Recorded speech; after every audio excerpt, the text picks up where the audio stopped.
I read one of the articles you did actually, uh, talking about looking at holistically the house as a system, and you seem like a guy who is heading in that direction, trying to reason through things. I believe the article you wrote was on depressurization or negative pressure in the house causing the flue to not. It was spilled out of the flue onto the spill, Yep. and it was not a lot of people are thinking like that. So where did you start thinking like that? Um, And are you going to teach others? Because no one does it.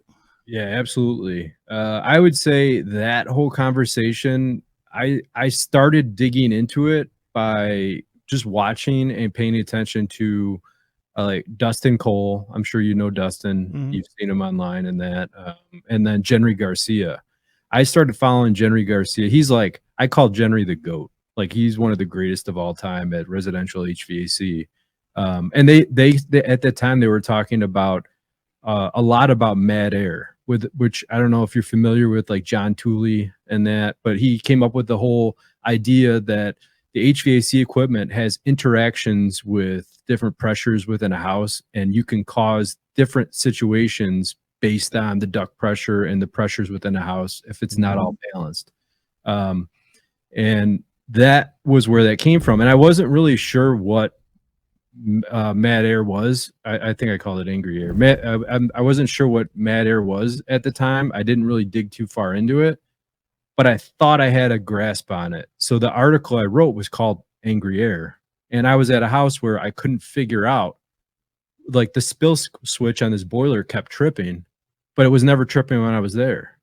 So like I just started exploring the house, and I found out it was a house next to a church, and it was, what do they call it, the clergy or whatever, where a pastor lives in the house.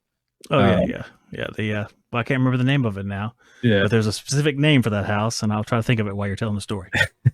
but he I tried everything and I couldn't get it to spill. I'm measuring the basement pressures with reference to the house, with reference to the outside. Everything's perfect.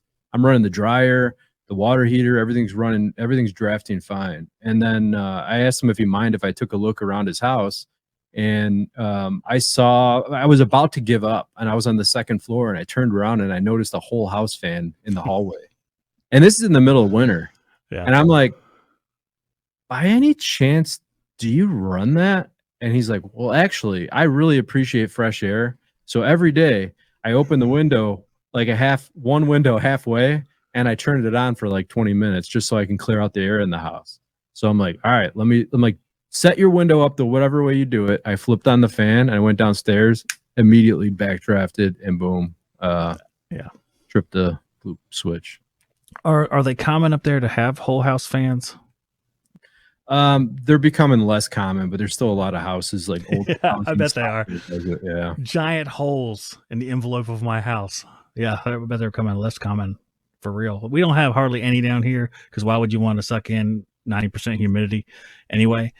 But yeah, I don't know how many air changes you can get in a typical 2,000 square foot home with a whole house fan, but it don't take long.